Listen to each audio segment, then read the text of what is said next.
வணக்கம். என்ன சேலைகள்லாம் எடுத்து வச்சு முன்னால் ஒரு செட்டப்பாக உட்காந்துருக்கேன் அப்படின்னு பார்க்குறீங்களா? நீங்கள் யோசிச்சு பாருங்கள்.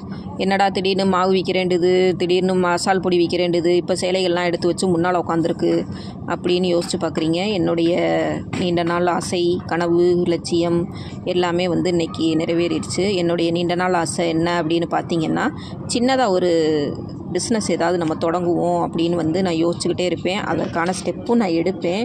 ஆனால் பார்த்திங்கன்னா, எனக்கு காலம், நேரம், சூழ்நிலை எதுவுமே எனக்கு தோதாவே அமையாது. ஒன்று இருந்தால் ஒன்று இருக்காது. ஏதோ ஒரு தடை வந்துக்கிட்டே தான் இருக்கும். அதனாலேயே அந்த முயற்சியை நான் கைவிட்டுருவேன். அதை பற்றி யோசிச்சு கூட நான் பார்க்க மாட்டேன். நம்ம எப்போ என்ன செஞ்சாலும் நமக்கு சூழ்நிலைகள் சரி வராது அப்படிங்கிறத நோட் பண்ணிக்கிட்டே இருப்பேன். இப்போ பார்த்திங்கன்னா, டக்குன்னு தான் அந்த முடிவை எடுத்தேன். நம்ம யோசித்து பார்த்து நேரம் சூழ்நிலையெல்லாம் பார்த்தோம்னா எந்த விஷயமே நம்மளால் செய்ய முடியாது அப்படின்னு சொல்லிட்டு டக்குன்னு இந்த முடிவு எடுத்தேன். சின்னதாக ஒரு பிஸ்னஸை தொடங்குவோம் அப்படின்னு சொல்லிட்டு. அந்த பிஸ்னஸ் என்னது? நமக்கு தெரிஞ்சது டெய்லரிங்னால் துணி சம்மந்தப்பட்டது. சரி, சின்னதாக ஒரு சேரீ பிஸ்னஸ் எடுத்து நம்ம நடத்தலாமே அப்படின்னு சொல்லிட்டு சின்னதாக ஒரு சேரீ பிஸ்னஸ் தான் இன்றைக்கி எடுத்திருக்கேன். இன்றைக்கி நிறைஞ்ச சஷ்டி, முருகப்பெருமானோட அருளால் இன்றைக்கி இந்த சேரீ பிஸ்னஸை தொடங்கியிருக்கேன். எனக்கு கடவுளோட அருள் மட்டும் இருந்தால் பத்தாது.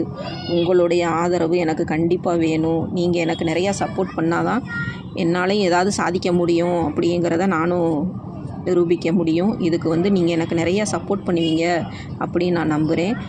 மசால் பொடி ஐட்டம் இந்த மாதிரிலாம் அது ஒரு பக்கம் ஓடிக்கிட்டே இருந்தாலும் அது ஒரு பக்கம் போகட்டும். நமக்கு தெரிஞ்ச தொழில் இந்த சேரீ பிஸ்னஸ், இதையும் நம்ம எடுத்து நடத்தலாம் அப்படின்னு சொல்லிட்டு எனக்கு ரொம்ப நாளாக அந்த சேரீ பிஸ்னஸ் எடுத்து நடத்தணும்னு ஆசை. சரி, இன்றைக்கி தான் அந்த வாய்ப்பு கிடச்சிது. சரி, இன்றைக்கி எடுத்து ரொம்ப பெரிய லெவல்லாம் இல்லை, சின்ன லெவலில் தான் எடுத்து இன்றைக்கி தொடங்கலாமேன்னு நல்லபடியாக இன்றைக்கி சஷ்டி அதுமா இன்றைக்கி தொடங்கிட்டேன். இதுக்கு நீங்கள் எனக்கு நிறையா சப்போர்ட் பண்ணணும் அப்படின்னு சொல்லிட்டு நான் உங்கள்கிட்ட தான் வேண்டிக்கிறேன். கடவுளோட அருள் மட்டும் இருக்காது. இதுக்கு நீங்கள் எனக்கு நிறைய ஆதரவு கொடுப்பீங்க அப்படின்னு நான் நம்புகிறேன். என்னுடைய சேனலை மறக்காமல் சப்போர்ட் பண்ணுங்கள்.